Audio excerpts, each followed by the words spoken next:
Buenos días, mi nombre es Sabrina Camejo, soy parte del grupo número 8 y en esta presentación daremos a conocer los conceptos relacionados con el registro radioeléctrico, la certificación y los sistemas generales de transmisión de datos, como el J2B y el F1B. El registro radioeléctrico es un cuaderno donde se registra y se archivan los hechos de importancia al hacer uso de los equipos de radiocomunicaciones a bordo. De acuerdo con lo estipulado en el capítulo 4, referente a las radiocomunicaciones del Convenio SOLAS de 1974, en su regla número 17 y en concordancia con las exigencias del Reglamento de Radiocomunicaciones de la UIT, Unión Internacional de Telecomunicaciones, todos los buques deben llevar un registro radioeléctrico, en el cual se anotará todos los sucesos relacionados con el servicio de radiocomunicaciones que parezcan tener importancia para la seguridad de la vida humana en el mar. Dicho registro deberá mantenerse junto a la instalación radioeléctrica y estar disponible para su inspección ante los inspectores y agentes autorizados por la autoridad marítima, llámese Estado Rector del puerto o Administración Acuática Nacional por donde transiten los buques. Las pruebas de funcionamiento y mantenimiento de los equipos radioeléctricos y de las baterías de reserva, así como también de los daños o averías que pueda sufrir alguno de los equipos, deberán ser también anotados en el libro. Es importante también acotar que la exigencia de llevar a bordo este registro aplica para los buques de carga superior o igual a las 300 toneladas de arqueo bruto. En la parte C, regla 6 del capítulo 4 del SOLAS, se estipula en sus numerales del 2.1 al 2.5 que toda instalación radioeléctrica estará, 2.1, situada de modo que ninguna interferencia perjudicial de origen mecánico, eléctrico o de otra índole pueda afectar su buen funcionamiento, que garantice la compatibilidad electromagnética y que no se produzcan interacciones perjudiciales con otros equipos o sistemas. 2.2. Situada de modo que garantice al mayor grado posible de seguridad y disponibilidad operacional. 2.3. Protegida contra los efectos perjudiciales del agua, las temperaturas extremas y otras condiciones ambientales desfavorables. 2.4. Provista de alumbrado eléctrico, de funcionamiento seguro, permanente, dispuesto e independiente de las fuentes de energía principal y de emergencia, que sea suficiente para iluminar adecuadamente los mandos radioeléctricos necesarios para el funcionamiento de la instalación radioeléctrica. Y 2.5, y claramente marcada con el distintivo de llamada, la identidad de estación de buque y otras claves según sea aplicable para la utilización de la estación radioeléctrica. Por otro lado, en cuanto a su estructura, el registro radioeléctrico cuenta por lo general con 3 secciones y un anexo. En la sección A se describen los datos generales de identificación del buque. En la sección B se detallan los datos e información sobre los radiooperadores y autorizados para el manejo de los equipos, y en la sección B se lleva todo el registro diario de la operación de la instalación radioeléctrica y de los equipos de radiocomunicaciones. Y el anexo estipula los periodos para hacer las pruebas de los equipos y la revisión de la fuente de energía de reserva. En la sección A1 se registran todos los datos exigidos del buque y los detalles de certificación del equipo radioeléctrico. 2. Además, se registran los métodos adoptados para garantizar la disponibilidad del equipo radioeléctrico, incluyendo los datos de la empresa o empresas de servicio técnico contratada para efectuar el mantenimiento basado en tierra, si ese fuese uno de los métodos adoptados. En la sección B1 se registran los datos del personal de a bordo calificado para operar el Sistema Mundial de Salvamento y Socorro Marítimo. 2. Y se señala claramente al oficial calificado que ha sido designado por el capitán como principal responsable de las operaciones de radiocomunicaciones durante situaciones de emergencia. En la sección C se lleva el registro diario de la operación de la instalación radioeléctrica y en ella se deberá incluir lo siguiente. 1. Un resumen de las comunicaciones relacionadas con el tráfico de mensajes de socorro, urgencia y seguridad. El resumen debe incluir hora, datos de la nave involucrada y sus posiciones. 2. Un registro de los casos importantes relacionados con problemas en las comunicaciones. Por ejemplo, A. Un fallo o mal funcionamiento serio presentado en el equipo. B. Una interrupción en las comunicaciones con estaciones costeras, estaciones terrena costeras o con satélites. C. Condiciones adversas de propagación, es decir, ruido atmosférico de estática, interferencia general. D. También se registran las graves violaciones a los procedimientos radioeléctricos por parte de otras estaciones. E. Cualquier incidente importante relacionado con el intercambio de tráfico comercial, tal como el desacuerdo por cobros, la no recepción de mensajes y, por último, F. Los detalles de las pruebas y controles llevados a cabo en los equipos. Mi nombre es Freddy Farías y yo continuaré con la explicación de mi compañera Sabrina referente a las estructuras de registros radioeléctricos. En el anexo se estipulan las pruebas de equipos y revisión de las fuentes de energía de reserva. Se establece que se debe ingresar al registro radioeléctrico la información relativa a las pruebas e inspecciones periódicas que se realizan a los equipos y fuentes de energía de reserva. Asimismo, se debe registrar un breve resumen de la capacidad operativa del equipo, junto con los nombres de cualquier estación contactada durante las pruebas. Si se descubre que un equipo no se encuentra trabajando en condiciones óptimas, la persona designada debe notificar al capitán y registrar los detalles de las deficiencias del registro radioeléctrico. Las pruebas y revisiones se deben hacer diaria, semanal o mensualmente según se planifique. De forma diaria, al menos una vez al día se deberá comprobar que las instalaciones estén funcionando apropiadamente, utilizando los métodos que proporciona el equipo. Efectuar una revisión diaria a las baterías que proporcionan una fuente de energía a cualquier parte de las instalaciones. En caso de que sea necesaria, cargarlas completamente. Se deberá efectuar una revisión diaria a las impresoras para asegurarse que tenga cantidad suficiente de papel y de tinta. De forma semanal se deberá verificar al menos una vez por semana que las instalaciones estén operando de forma adecuada, realizando llamadas de prueba cuando se encuentre dentro del alcance de una estación costera. En los casos que la nave se encuentre fuera del alcance de una estación costera por un periodo mayor a una semana, se deberá efectuar una llamada de prueba en la primera oportunidad en la que el buque esté en el área de cobertura de estación costera. En los casos de que la fuente de energía de reserva no esté compuesta por batería, por ejemplo, un motor generador, este se deberá someter a pruebas semanalmente. Cada equipo VHF portátil para la embarcación de salvamento se deberá someter a prueba al menos una vez por semana en una frecuencia distinta al canal 16. De forma mensual, cada radiobaliza de localización de siniestro se deberá probar a lo menos una vez al mes para determinar su adecuada capacidad operacional empleando los medios de prueba con los que cuenta el dispositivo y sin usar el sistema satelital.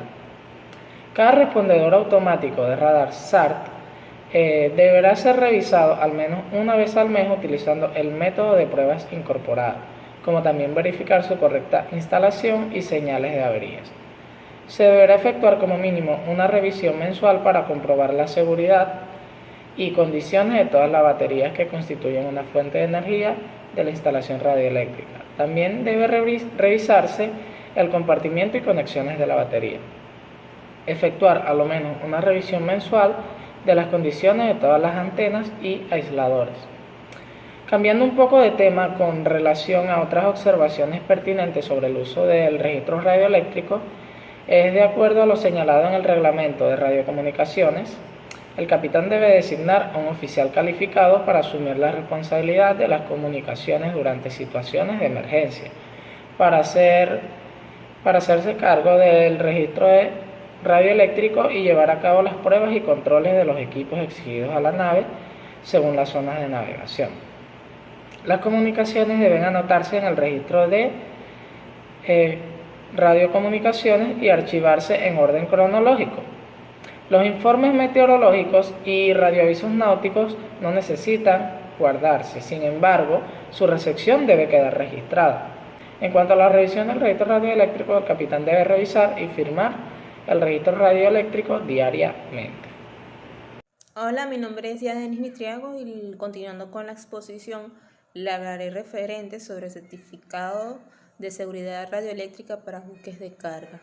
Para que un buque se le pueda emitir un certificado, debe pasar por un proceso de inspecciones o de reconocimientos que avalen por medio de sociedades de clasificación con sus inspectores autorizados, que el buque cumpla con los requisitos y las condiciones mínimas de construcción, operatividad, manejo, de gestión, con arreglo de las prescripciones establecidas con los convenios, códigos y demás instrumentos de la OMI.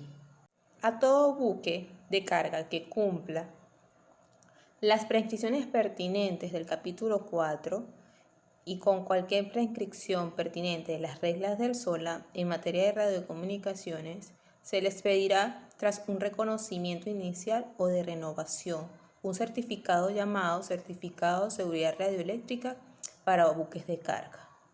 Los reconocimientos pueden ser realizados por una compañía profesional de inspección de instalaciones radioeléctricas aprobada y supervisada por la autoridad o administración acuática del país, de acuerdo con un programa establecido y documentado. Dicho programa incluirá la definición de los requisitos específicos que la compañía y sus técnicos radioeléctricos deben satisfacer, entre ellos los de formación dirigida e impartida por la compañía, que incluirá como mínimo la radiotelefonía, la radiotelegrafía, el Sistema Mundial de Salvamento y Socorro, así como los reconocimientos inicial y de renovación. Los reconocimientos indicados de acuerdo a la regla 9 del capítulo 1 del convenio SOLAS estipulan un reconocimiento inicial antes de que el buque entre en servicio. Comprenderá una inspección de las instalaciones radioeléctricas de los buques de carga, incluidas las utilizadas en los dispositivos de salvamentos, a fin de garantizar que cumplan con los prescritos a las presentes reglas. Un reconocimiento de renovación a intervalos especificados por la Administración con competencia para realizar inspecciones. Un reconocimiento periódico dentro de los 3 meses anteriores o posteriores a cada fecha de vencimiento anual del certificado. El reconocimiento de renovación y el reconocimiento periódico se realiza para garantizar que el buque se encuentre en estado satisfactorio y es adecuado para el servicio que está destinado. Una vez aprobado el proceso de reconocimiento, se expedirá el correspondiente certificado. Por otro lado, el capítulo número 1 del SOLAS, regla 14, que trata sobre la duración y validez de los certificados, describe en su apartado que todo certificado de seguridad radioeléctrica de un buque de carga se expedirá para un periodo especificado por la Administración que no excederá de 5 años. Saludos capitán y compañeros cadetes, mi nombre es José Pereira y a continuación procederé a hablarles sobre 2 de los sistemas que forman parte de la emisión de señales de radiofrecuencia, como son los sistemas F1B, J2B y el protocolo ARQ. Para ello se hace necesario hablar de dónde proceden estos sistemas.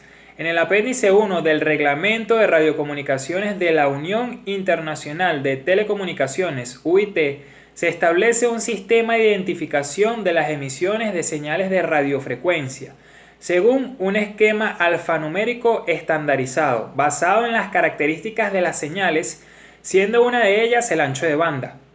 Este sistema de identificación fue acordado en la Conferencia Mundial de Radiocomunicaciones de 1979 y reemplazó a un sistema de identificación precedente que ya está en desuso.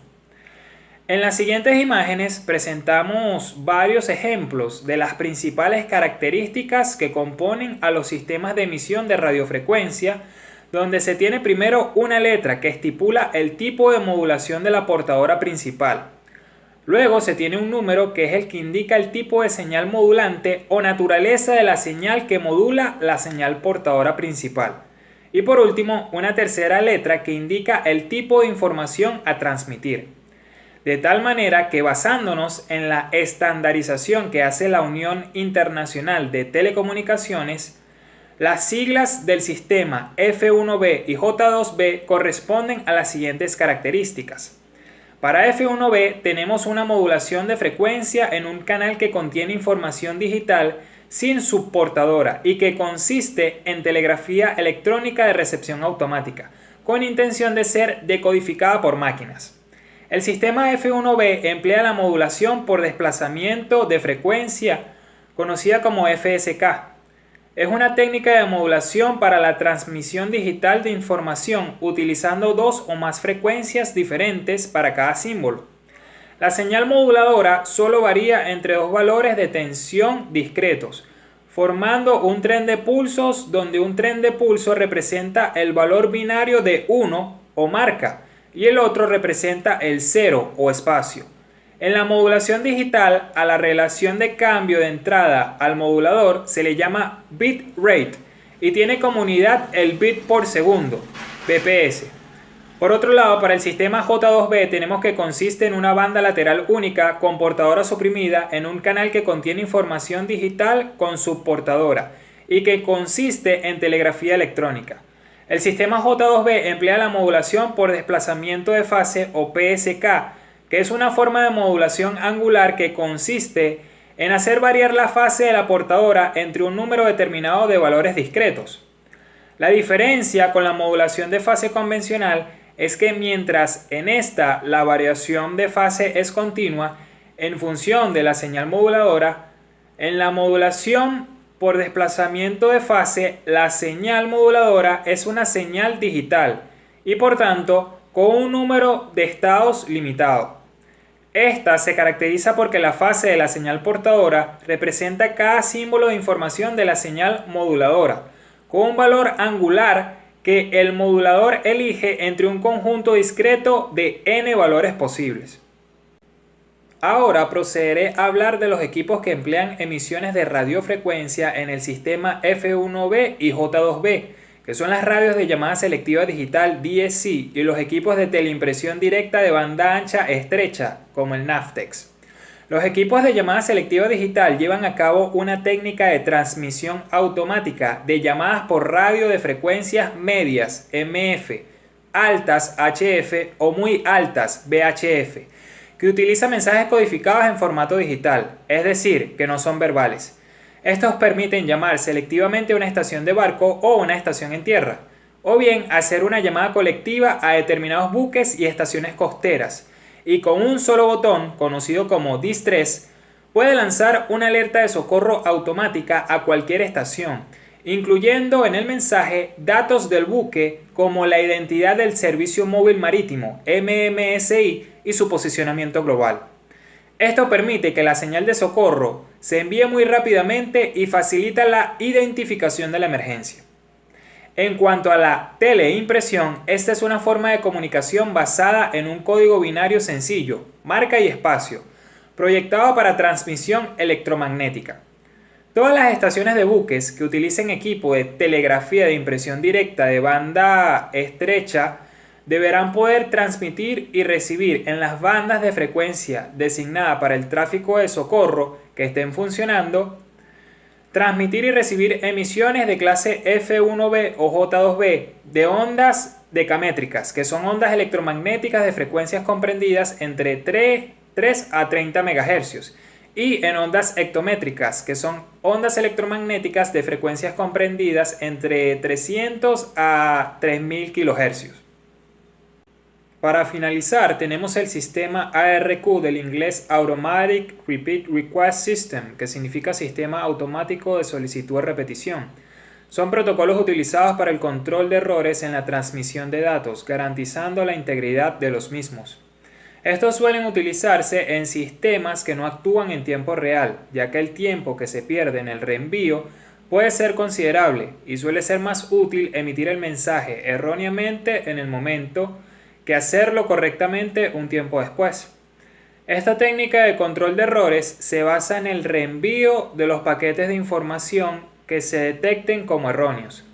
Si el emisor no recibe información del receptor sobre la recepción del paquete durante un tiempo fijado conocido como timeout, este se reenvía automáticamente de nuevo hasta que el emisor del mensaje reciba de parte del receptor que el paquete de datos fue entregado en su totalidad.